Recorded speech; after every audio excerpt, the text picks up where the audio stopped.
Hello everyone. Before we go live, can I just ask everyone to turn their mobile phones off and say, as I need to do, that there is no planned fire alarm, so if it goes off, it's the real thing, so please exit the building the way you came in. Okay, we're going to go live in 5, 4, 3, 2, 1. Well, good morning everyone and welcome to the Institute for Government. Welcome to those of you who are joining us online and those of you who are here with us in the room at Carlton Gardens. I'm Hannah White and I'm CEO of the Institute for Government, and I'm very pleased to welcome you here today for this keynote speech by the leader of the Conservative Party, Kemi Badenoch. Now, we know that the declining performance of public services was an issue that was at the forefront of voters' minds at the 2024 election. And we know from polling that voters care a lot about their access to and the quality of public services. This is an area where the Institute for Government has done a lot of work. So I'm really looking forward to hearing Kemi's thoughts on what reforms a Conservative government would make to public services and the civil service, particularly to how the public sector implements the Equality Act and how the public sector equality duty affects the delivery of services. And just to say, in terms of choreography, Kemi is going to speak, and then I'm going to ask her a couple of questions before we come to questions from the floor. Do join me in welcoming the leader of the Conservative Party, Kemi Badenoch.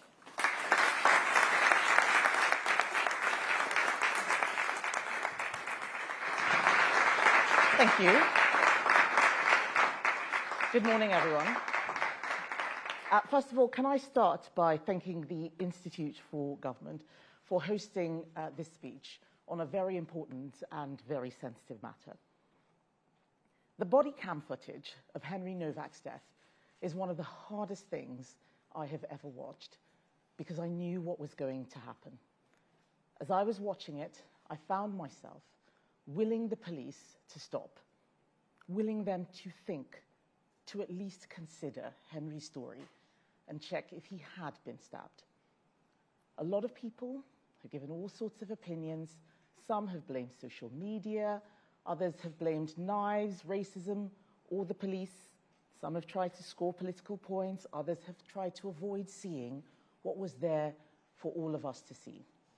There's been recrimination and finger-pointing, and believe me, there are many I'd like to point my finger at, but the job of a politician is not to tell people to be angry or to make people angry. It is to offer solutions. Henry's family could not have been clearer that they don't want his murder to be used as a weapon to divide. I met them last week.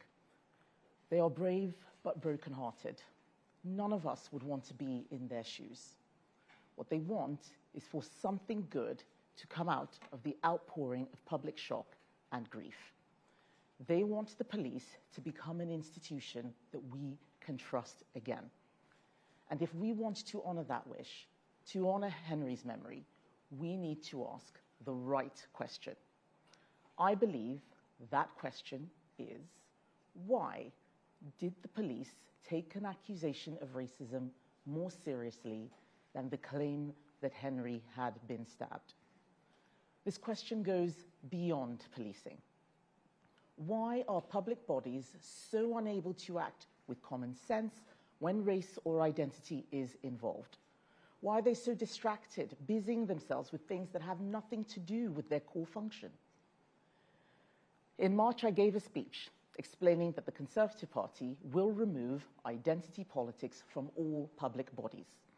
The speech I'm giving today is the result of work we have been doing over many months. Some of what I'm going to say is going to be very uncomfortable. But our job as legislators is to ask uncomfortable questions so we can do the right thing for the country.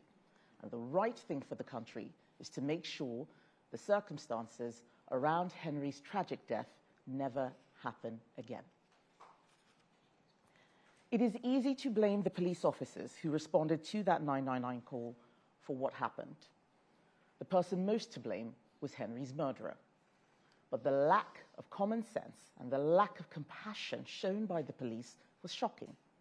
Something clearly went very wrong, and that is why I have asked the Prime Minister for a rapid and independent review. In some ways, I feel for those police officers because they were following guidance they have been trained on, guidance which does not apply equality under the law, guidance which says hate crimes should be treated as a priority. Many people don't know what is in this guidance, and that is why it needs to be exposed. This country was built on a belief in equality under the law. Magna Carta, the abolition of slavery, universal suffrage. Over centuries, we have enshrined in our law our belief that everybody in this country is equal. There is a reason Lady Justice is blindfolded. The idea that each person should be treated the same, regardless of who they are, is a value so deeply ingrained in our culture that most people in Britain accept it as a self-evident truth. But while we have been going about our business, activists have been taking Lady Justice's blindfold off. They want the law to treat people differently on the basis of identity groups, eroding a centuries-old principle that has made Britain the amazing country that it is today. Equality law, properly designed, should protect us all in the same way. It should be a shield, not a sword. It should protect people from discrimination. It should protect people from being treated differently because of their race, sex, religion, sexuality, disability, or age. This understanding and this principle are being perverted. Treating people equally and fairly will not deliver equality of outcome because sometimes a difference in outcome is fair. Modern Britain is the least racist country on earth. I speak from experience. As a child, I lived on 3 different continents. I have seen what life is like for ethnic minorities in other places. There is nowhere else on earth I'd rather be. There is nowhere else on earth that I would be doing the job that I'm doing right now as a black woman in a majority white country. It is because we are not racist, because we care so much about equality, that we have overcorrected and actually brought in rules that are actually discriminatory. How did this happen? When we saw high-profile incidents of injustice, like the murder of Stephen Lawrence, there was rightly public pressure to ensure an injustice like that never happened again. Stephen Lawrence's murder resulted in the influential Macpherson report, a report that wanted to put right what went wrong with policing in the 1990s. However, in attempting to do so, it also enshrined a principle which I believe is wrong, that a racist incident is racist if it is perceived as racist by the victim or any other person. This may have made sense in a different context long ago, but today, when we look at the response to Henry Nowak's murder and the police's acceptance that the murderer was correct when he accused Henry of racism, it is clear that mere accusations are being accepted as facts. The Macpherson report led in 2001 to the race equality duty, which then morphed in the Equality Act to the public sector equality duty, which is what I'm talking about today, covering everything from race to sex to sexuality and much more. What do the Nottingham murders, the Southport attack, the Manchester Arena bombings, and the rape gangs all have in common? All these crimes could have been stopped if people had intervened instead of having a fear of being called racist. We would not have had so many girls abused by rape gangs if local authorities had not looked away because they were too scared to point out the obvious. That's why those unspeakable crimes went on for years. One parent told me that when she gave the description of her daughter's abuser, the police accused her of being racist. If the security guards at the Manchester Arena weren't afraid of being accused of racial profiling, we wouldn't have seen a bomber walk into the venue unchecked. If authorities weren't concerned that black people were overrepresented in mental health units, 3 people would not have been murdered in Nottingham by a man who should have been detained under the Mental Health Act. And if authorities hadn't chalked up Axel Rudekabana's violent behavior to autism, if his head teacher hadn't been accused of racial stereotyping when she raised concerns about him bringing a knife into school, 3 little girls might still be with us. Their families are all living a life sentence because others were too scared to raise the alarm. Some people will try to make race the cause of the crime. Race is not the cause of those crimes, but it is the reason these crimes are not being prevented. If public services were prioritizing their duty to citizens, the last words that Henry Nowak ever heard would not have been a police officer reading him his rights. Each of these tragedies is different, but they expose a common weakness. Authorities conditioned to see minority status as victimhood. They withhold information, they avoid difficult conversations, and they allow reputational concerns to dominate their decision-making. They have spent so long worrying about institutional racism that they have become institutionally incompetent. They are systematically failing to fulfill their role to do what they are there to do. In the case of the police, catch and stop criminals. Section people whose mental health demands it. Investigate suspicious behavior. Confidence in our institutions is now collapsing. And how could it not? When people can see, as we do in my own constituency, Gypsy, Roma and traveller communities breaking laws that no one else would get away with. When rapists are being put in women's prisons because the justice system prioritizes the protected characteristic of gender reassignment over women's privacy, dignity and safety. When people see pro-Palestinian marchers chanting slogans that others would be sent to jail for tweeting. People will believe in two-tier policing when they see this. Common sense has gone out of the window, and people are left wondering which rules apply to whom. You can see how we got here. Each time a high-profile case involving race happened, like the shooting of Mark Duggan that sparked the 2011 London riots, or in 2022, the shooting of Chris Cabba, a man under suspicion of a double murder, police officers, like Martin Blake, were dragged through long and degrading public inquiries. These institutions stopped worrying about getting the law wrong and worried desperately about a career-ending accusation of racism. The safest path for them to avoid this accusation was not common sense or the facts in front of them. It was to follow the process, so people replaced thinking with box ticking. They outsourced decision-making to activists and left-wing pressure groups. I'll give you an example. The head of the supposedly independent Scrutiny and Oversight Board, a board which audits the police race action plans, the head of this tweeted about defunding the police.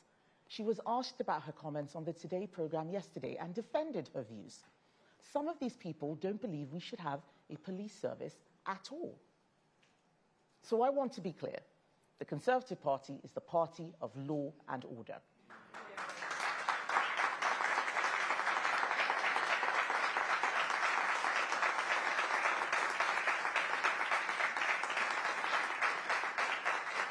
We are the party of law and order. We want to fund, not defund the police.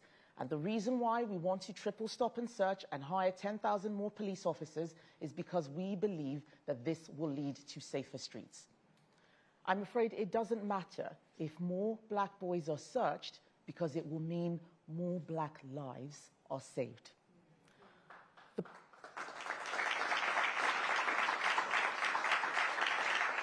The police's own guidance now explicitly says that people should be treated differently because of protected characteristics. Equality under the law, this guiding principle on which our great nation was built, is being thrown away. Some will ask, why didn't you do anything in government? I did, and I paid a price for it.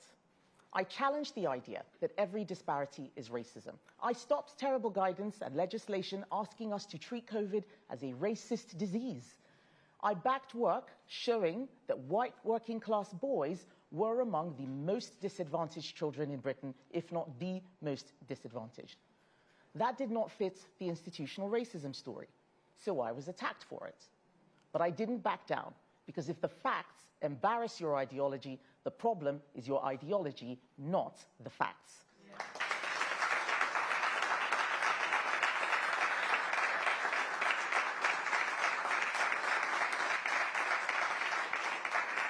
I remember being called all sorts of names. I was called a coconut, an Uncle Tom, the black face of white supremacy.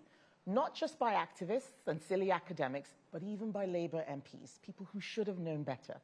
And that is why today I am not bothered by Reform MPs promoting fake adverts quoting me out of context. Nobody believes their lies, not even Nigel Farage, who praised me for my stance at the time. I met police chiefs, the Met, police and crime commissioners, and the College of Policing. I told them plainly, race action plans born out of Black Lives Matter would create the very mistrust they wanted to solve. I warned at the time that there would be a backlash. I published the evidence, I issued guidance, I wrote to public bodies again and again, telling them the same thing. Equality means treating people as individuals, not sorting them into groups. I did everything within my power, but the Equalities Minister can only warn. She has no power to command every police force, NHS trust, school or council in the country. Some listened, others simply stalled, waiting for someone else, perhaps a Labour government or another minister, who would indulge this ideology. The police pointed to the Macpherson report when I spoke to them, and they told me that I was wrong, that disparities in outcomes proved they must be institutionally racist. This was the police telling me that. But I didn't back down then, and I'm not going to back down now. I have spent my political career fighting against identity politics on the left, when it came from Labour, Lib Dems, the SNP, and I will do exactly the same against identity politics when it comes from Reform UK.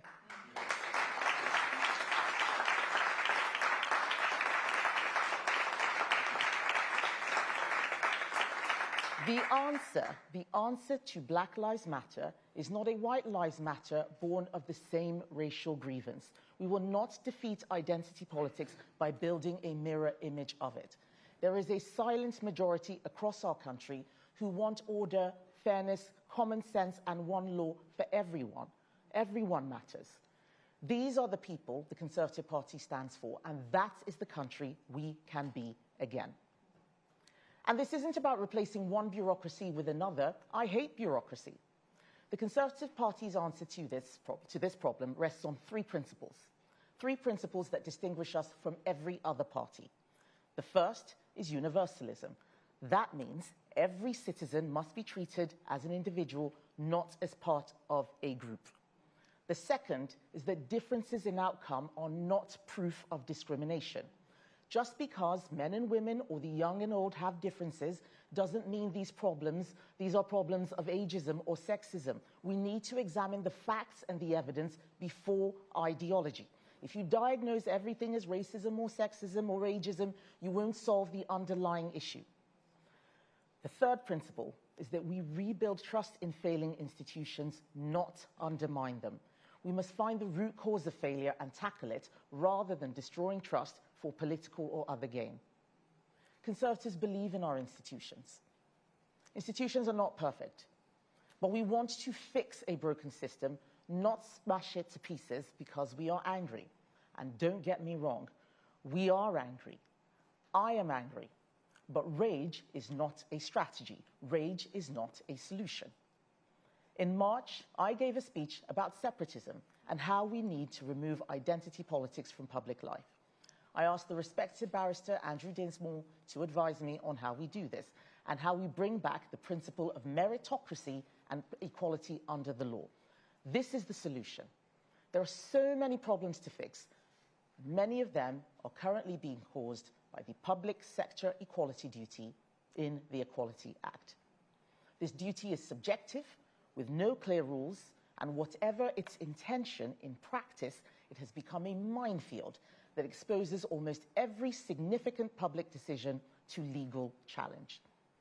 It is astonishing that late last year, the government lost a case in the High Court against a group of dangerous prisoners.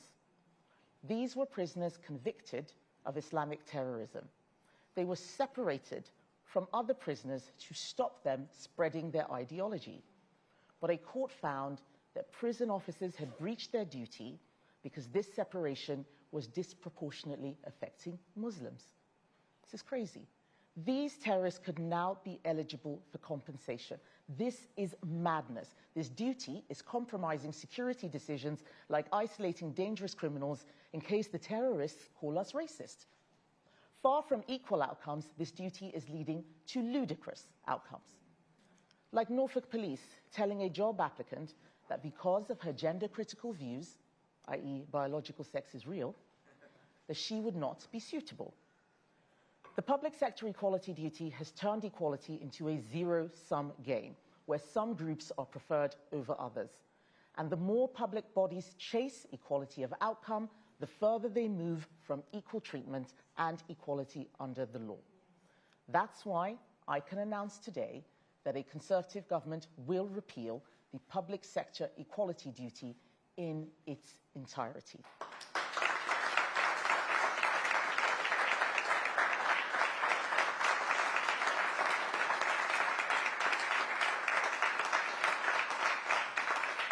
We do not need to replace the duty. We need to explain to people that they should do their jobs. I was elected leader of the Conservative Party because I promised to unravel the Blairite legal settlement. There are many laws which were brought in with good intentions, but are delivering perverse outcomes and unintended consequences. We are making policy changes now carefully and thoughtfully, as proved by the serious piece of work that has been done by Andrew Dinsmore. I don't want this to be a party political issue. I would very much like this to be a cross-party issue.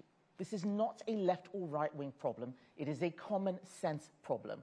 But currently, we are the only party that recognizes what the issue is. Labour are not yet sure anything is wrong. And Reform, who are talking about White Lives Matter, announced that they would abolish the entire Equality Act. So let me be clear. That would mean that it would be legal to discriminate against white people. Is that really what they want? They're not doing their homework. What Reform don't understand is that anti-discrimination legislation protects us all, because it is race and sex that are protected, not being black or white, male or female. The Equality Act protects a white man as much as a black woman, but the public sector equality duty does not. That's why we are going to overhaul the Act, starting by removing this duty. This is not just a technical change to the law. This is part of our plan to remove identity politics entirely from the public sector. Hopefully, the private sector will follow suit because they have this problem too, but government should get its own house in order first. So let me conclude with a story from when I was local government minister back in 2021. Some councils spend up to 70% of their funding on social care, a burden which was crushing many of them. I wanted to allocate more money to councils who had greater social care responsibilities. But my officials told me that because of the public sector equality duty, we would be sued, because the policy would disproportionately benefit white, elderly Christian people.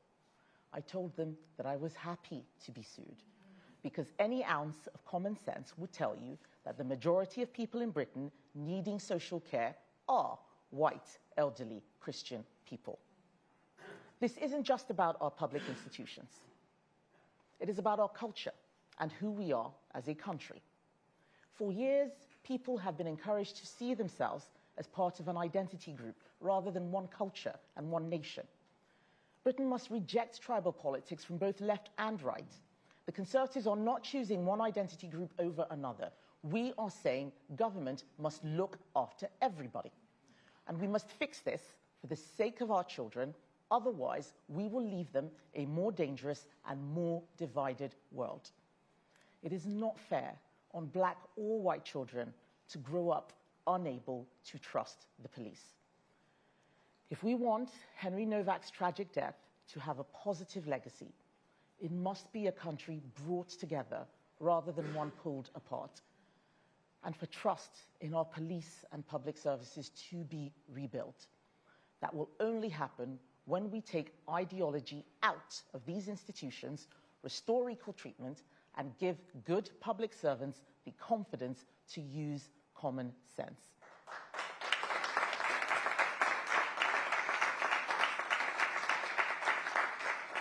Britain must be brought back to the principle that protects us all. Equality under the law, one rulebook, one standard, and only one public duty: to serve the country equally. Thank you.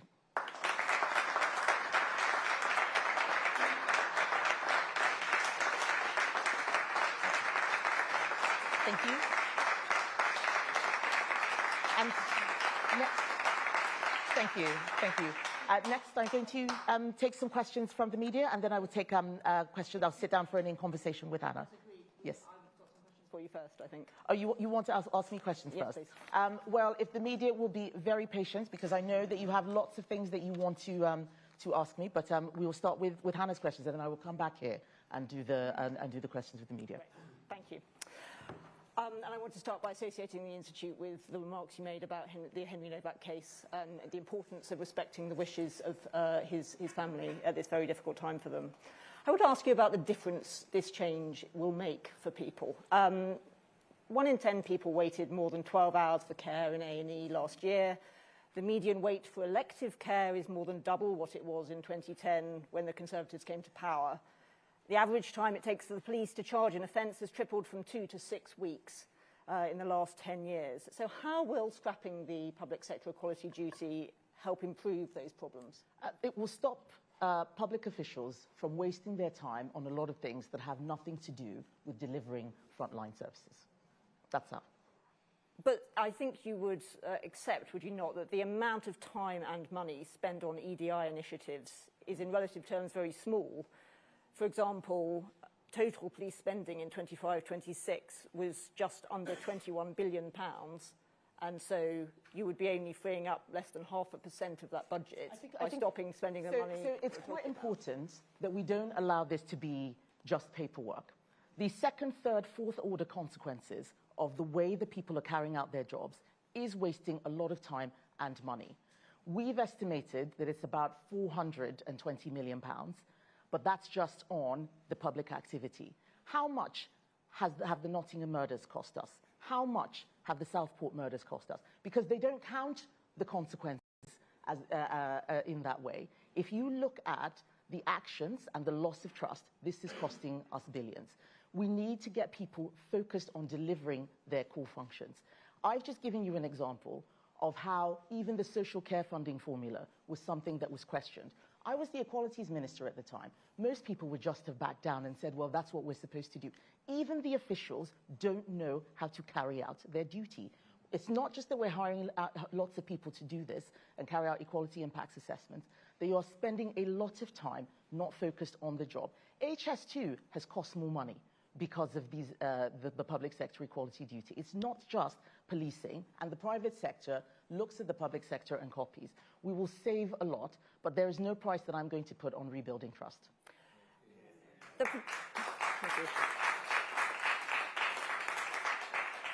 So the protection from direct and indirect discrimination, which is provided by the Equality Act, which you say we should rely on, is retroactive, isn't it? So whereas the public sector equality duty puts a requirement on public authorities to consider individuals' differences in advance, and is specifically about working towards equality of opportunity rather than outcomes. So if you remove the public sector equality duty, don't you risk disadvantaging the most vulnerable people who will find it hardest to use the Equality Act to challenge instances of discrimination, because you remove the incentive for public services to think about their needs in advance, because they aren't the ones who are going to challenge? No, I completely disagree. The Equality Act should be a shield protecting people from discrimination, not a sword for people to look for the opportunities to create. But that doesn't rely on people being able to use that shield.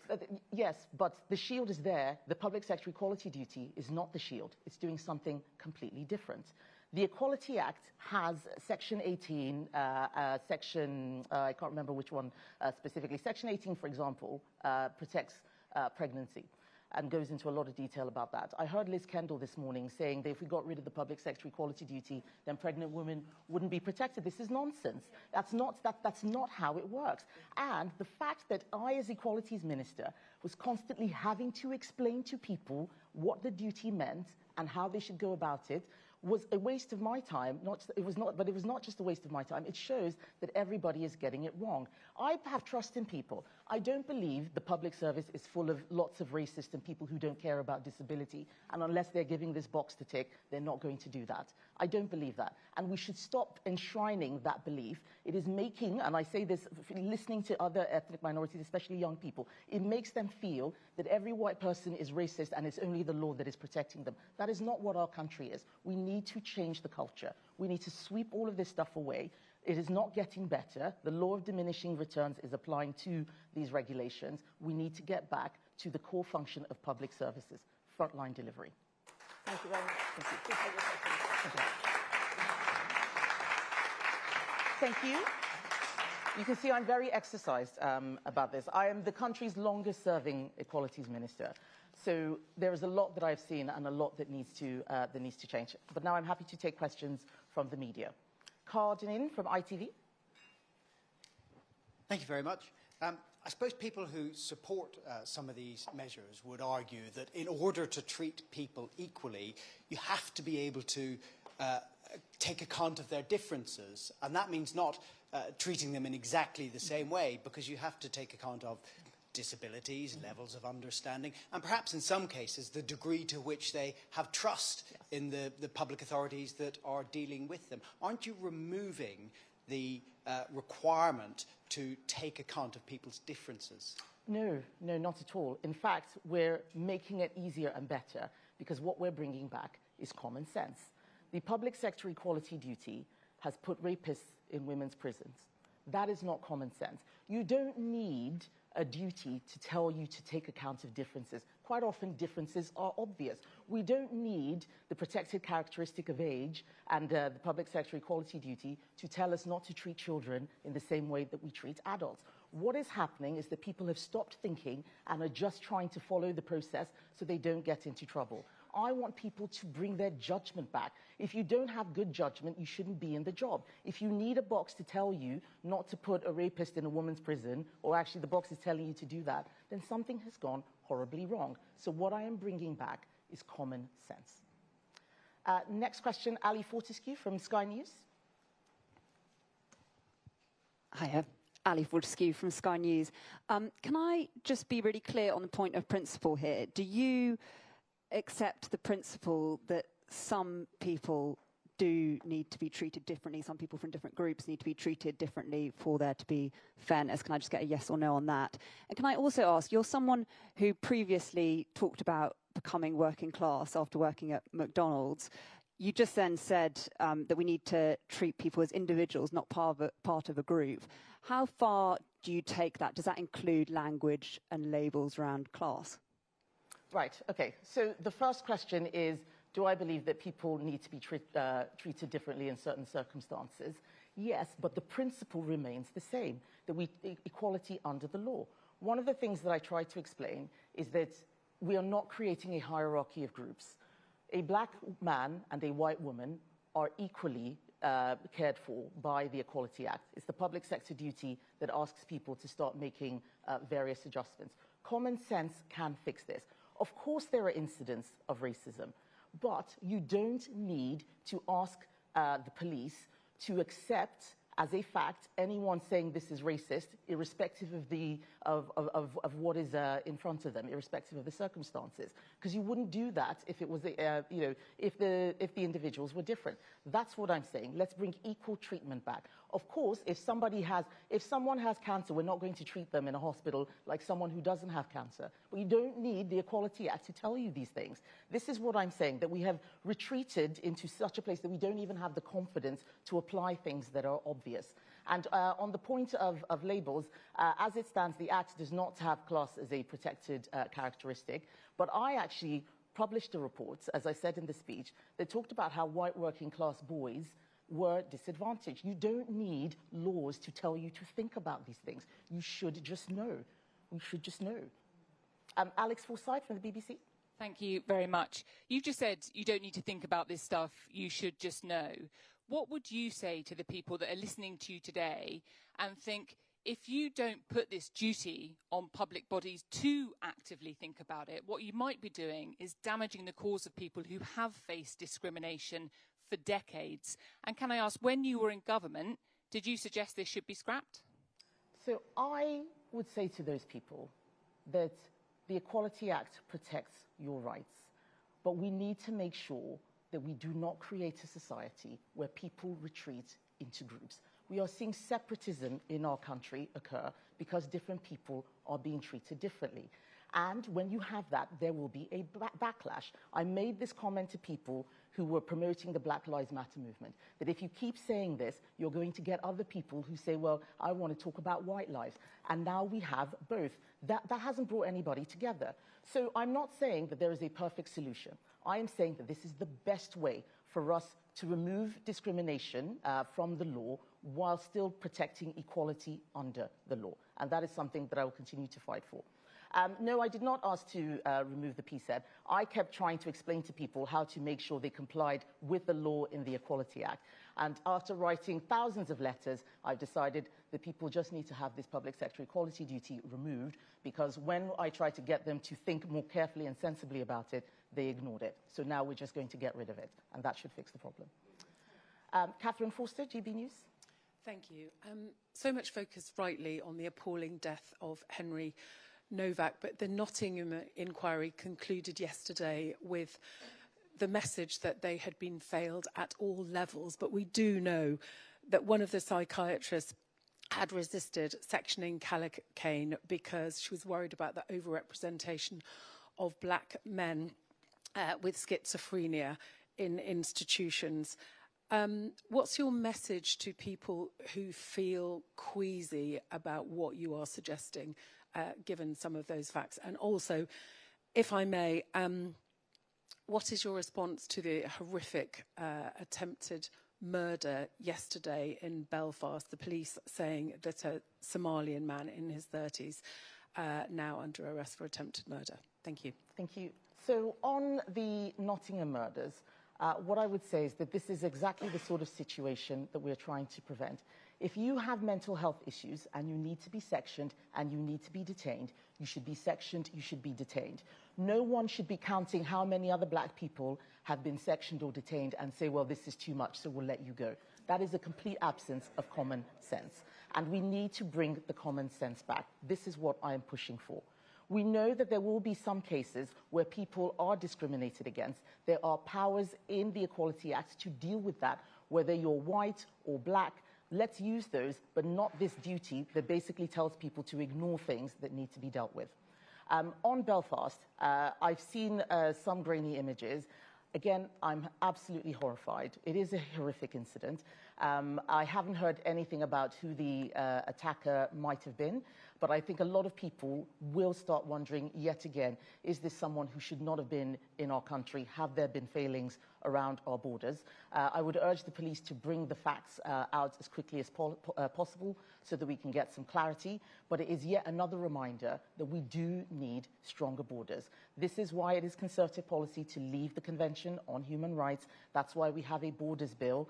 It's been 2 years. The Prime Minister has not smashed any gangs or stopped any boats. This is a problem. I don't know if that person was someone who came in via that route, but today I'm talking about rebuilding trust with the public and their trust in public institutions. One of the ways that we are failing the public is by making them think that we have not got a grip on crime, on borders, on managing dangerous and difficult people in our society. And we need to show them that we get it and that we can solve these things quickly so that lives are saved and crimes are prevented. Andy Bell, Channel 5. Thank you very much, Andy Bell, 5 News. In a society where inequality of outcomes is at least a fact, isn't the duty that you're scrapping, couldn't that be a mechanism to improve that, and you're simply giving that up? No, because the duty is already creating inequality of outcomes. It's already creating inequality of outcomes, and it is also destroying trust in institutions. I have lived in 3 continents. I lived in one where nobody trusted the institutions at all. It's very, very horrible. You need people to be able to understand that if you go to the police, they're going to do the same thing, whether you're a black person or a white person. They're going to do the same thing, whether you're old or young, gay or straight. That's what we need. Of course, there will be circumstances around your identity that should be taken into account. But you don't need the police or the NHS to have it written to such an extent, as we saw in the case of Henry Nowak, where an accusation, a mere accusation of racism, was taken more seriously than Henry saying that he had been stabbed. That cannot be right. Jason Groves, Daily Mail. Thank you. A couple of things.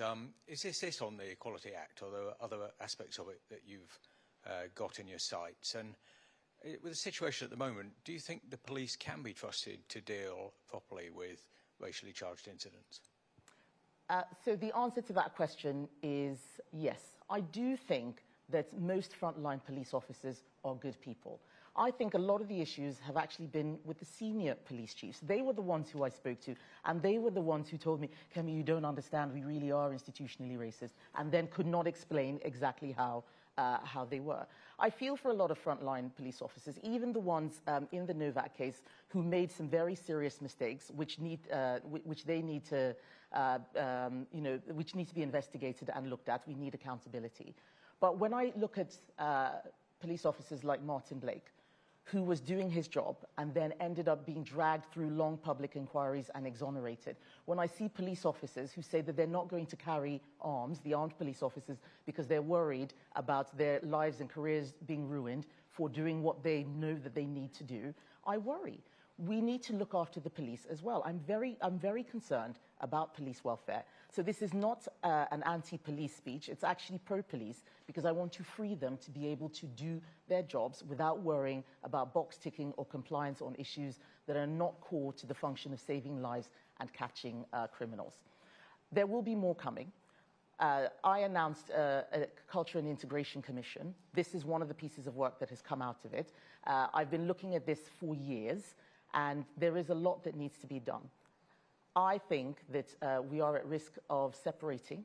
We look at Wales, Northern Ireland, Scotland. They're all run by parties that want to break up the United Kingdom. So this isn't just about the Equality Act. This is about lawfare.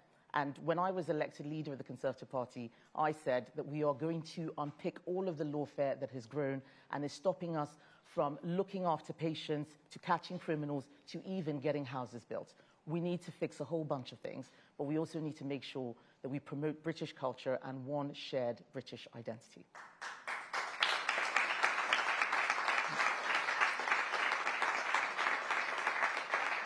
Ben Clatworthy, The Times. Thank you. Kemi, you say that more black boys should be searched if it means more black lives will be saved. But is there not a risk that that will inflame tensions from a group who already feel that they're subject to more stop and search? And do you believe that therefore there should be quotas? No, I don't believe in quotas. I never have, and I never will. But there will be, as I said at the beginning of the speech, some people who will feel uncomfortable.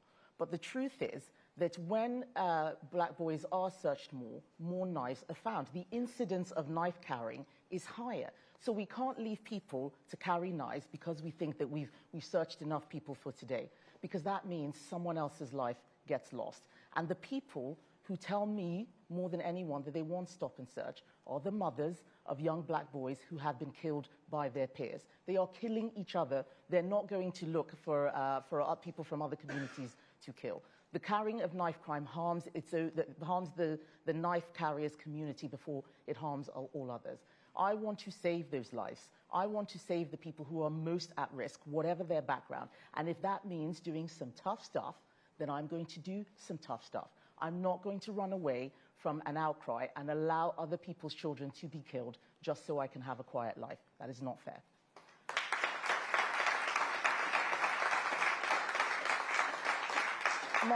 Martina Betts from The Sun, please. Thank you very much. Martina Betts from The Sun. Earlier this morning, you said that the National Black Police Association shouldn't exist. do you think that all staff networks based on race, gender, sexuality in public service should be abolished, and why is that?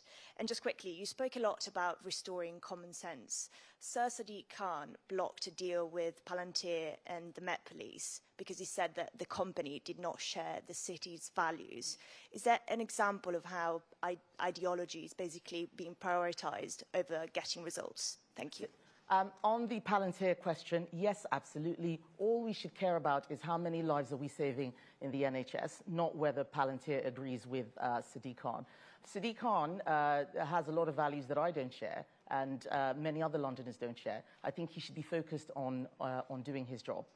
And on the issue of identity groups, particularly in the public sector, I didn't say that they shouldn't exist. I don't like them, but I want to be very clear what the principle is. I believe in freedom of association. And if you are black police officers and you want to hang out together and go to the pub or play tennis, that's fine. But should you organize within the police and start changing policy on the basis of your race? No. And the way I know that that is not the right answer is because if you swapped the races and if you had the White Police Officers Association and said that they should start making policy for white people in the police, I think everyone would be up in arms. Certainly the usual suspects would be up in arms. We need to treat these groups differently. I don't think that we should stop people from wanting to hang out with other women and so on. I've been someone who believes very much in freedom of association. But the public sector is paid for by taxpayers. It's paid for by everyone. They should be serving everyone, not splitting themselves into groups. And that is why I don't think those identity networks in the civil service or the police should have any say in public policy or how those organizations are run. Only the people which politicians appoint to those bodies should be doing that.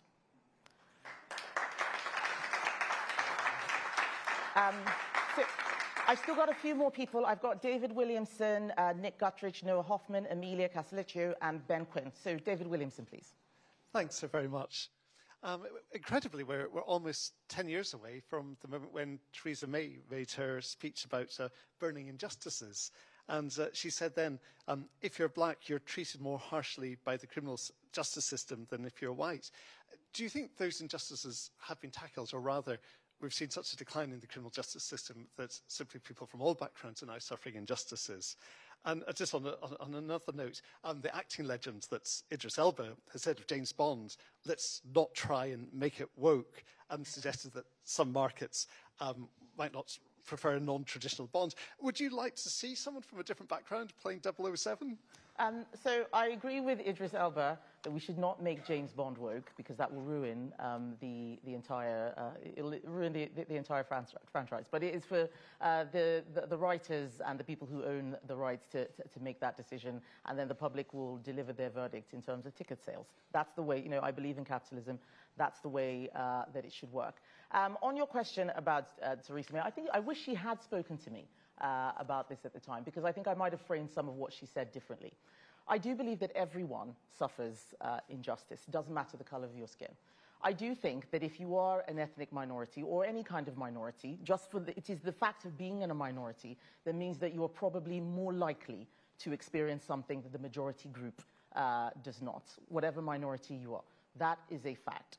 That is why we have an Equality Act. That is why those laws are there, to prevent discrimination. But when you have public bodies then going beyond preventing discrimination to achieve outcomes and try and do something different and accept any mention of racism as true without examining the facts, that is a problem. And what I'm doing is changing the Conservative Party so that we start with the principles first, rather than start with the intention first. The principles are equality under the law. Disparities and differences in outcome are not necessarily racism. They might be, but if you jump to racism or whatever ism as the first rather than the last reason, you tend to actually create more problems. And the third is that when an institution has failed, let's not try and pull it down and destroy it. It's very hard to build institutions. Try and bring trust back by fixing those institutions. Those are the principles which we are starting with now. And when people understand that, they will understand why we have the policy, not just the policy in isolation. Nick Guttridge, Daily Telegraph. Great, thank you. Could I ask on a slightly different one?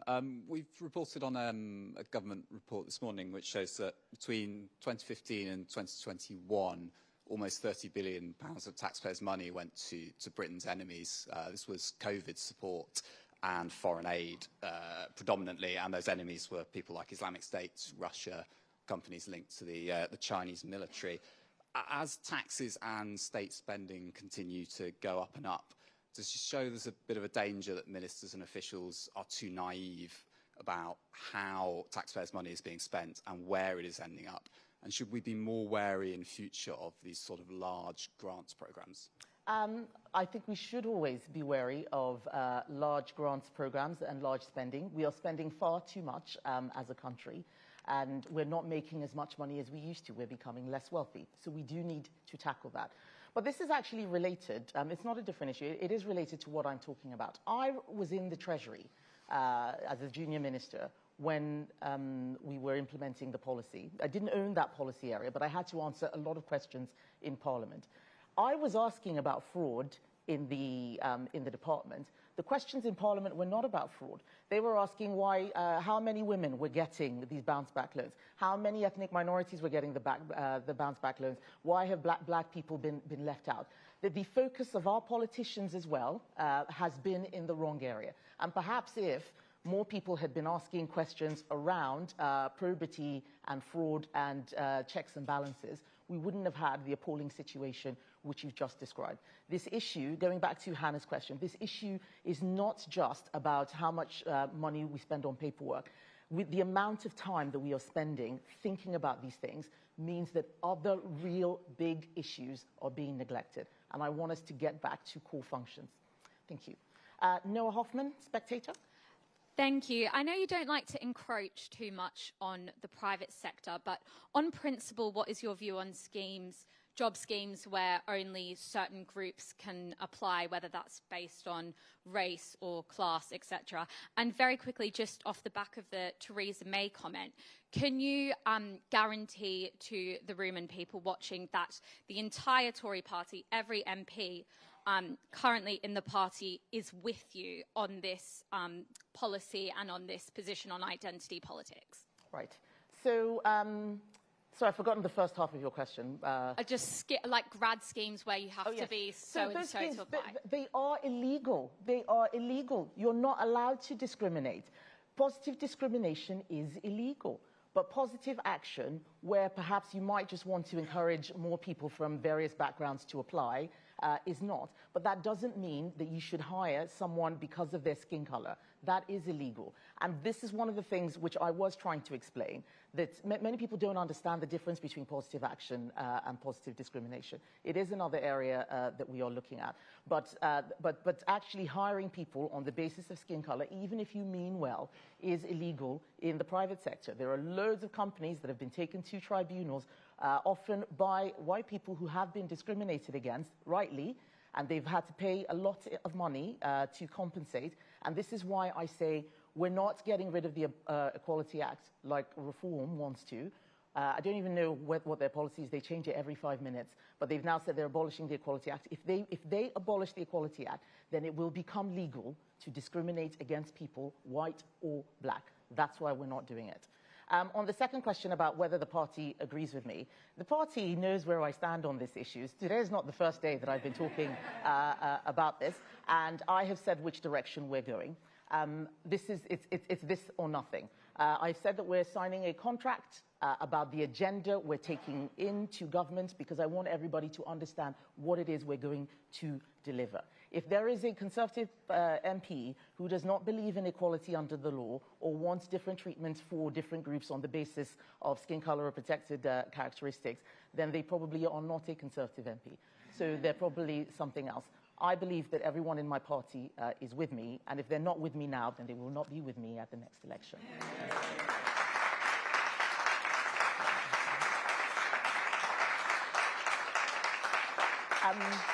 Emilio Castellacci, if I'm saying that right. Probably, yeah, don't worry. Thank you very much. You talked about how the Henry Nowak case shouldn't be politicised. What are your thoughts about the way that Elon Musk has been going about talking about it, and the way that the debate has generally been fueled on Twitter? And similarly, what did you think about the intervention from the US Vice President on it last week? So I think that, Twitter is a terrible place for having a civilized conversation. We all have to use it, politicians and journalists in particular. The parents have asked for it not to be politicized. Some people will.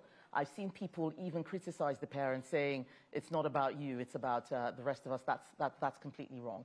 I disagree with the US Vice President's remarks, and I told him so, actually. We need to stop jumping to the conclusion that verifies the beliefs that we already had. And even I, someone with very strong beliefs, I do challenge myself. I don't immediately assume that what I think must be the reason. We talked about the Belfast case. I have my suspicions, but let's wait until the facts come out. That's how you don't politicize, and actually trying to work together.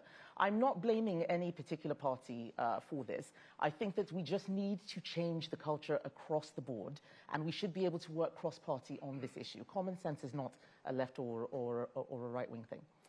And finally, Ben Quinn from The Guardian. Thank you. Can I just pick up on Martina's question? And you were very clear you believe in freedom of association. Should public bodies continue to afford staff networks time off to organise and even use their property for that type of organisation? And secondly, if I may, you've raised the prospect of a civil war potentially happening at some stage in the UK in the future. What would you say to someone going about their business on the lovely streets of Saffron Walden this morning who's worried about that? What will the civil war look like if we don't head it off? Okay, so starting with staff networks, I think that they should not be given time off to carry out these activities. My experience of staff networks in the civil service was that they were actually a way for some people to create a clique or a cabal who were then furthering their own personal careers at the expense of other civil servants. And the staff networks ended up being bad for some of their colleagues. I even saw, in some cases, bullying of other people who didn't share their views. So staff networks should not be anything more than social organizations. People can go to the pub or play sports or do other things outside work time. We are not, as taxpayers, paying civil servants to deal with their own self-actualization and sorting out their personal hobby horses. So I don't like them. I think they're very problematic. I think the senior civil service have not just failed to get a grip, they've actually encouraged it because it was a way of ticking boxes. And there are many good civil servants, many good civil servants who don't like this, but no one speaks for them. I am speaking for them now. And the Civil War comments you refer to were in an interview, much longer interview that I gave to the BBC. And the point I'm trying to make is not that we're on the cusp of a civil war, no, far from it, but that you sow seeds which end up sprouting very further along in the future, much further along, if you're not paying attention to what you're doing. And when you look at countries that have had civil wars, it is always, almost always, around identity. I grew up, my childhood was spent in a country where everybody looked like me. And people still found differences because there were 300 different ethnic groups, people spoke different languages, they had very different cultures that are probably imperceptible to those who were not living in that country. That's what I'm talking about, that we have to make sure that we are not doing things that seem nice or fun or easy now and creating bigger problems for our children tomorrow. I think about my children when I think about these policies. They are half black and half white, and I want them to feel that they can be both, that they don't need to choose, that no one is going to be judging them because they look like their mother or their father, but they'll be judging them as individuals. And that is a principle that I think all of us, whatever our political views, must share.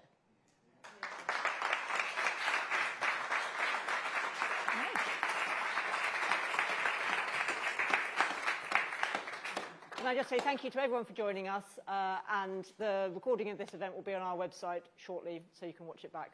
But do join me in thanking Kemi one more time. Thank you. Thank you. Thank you.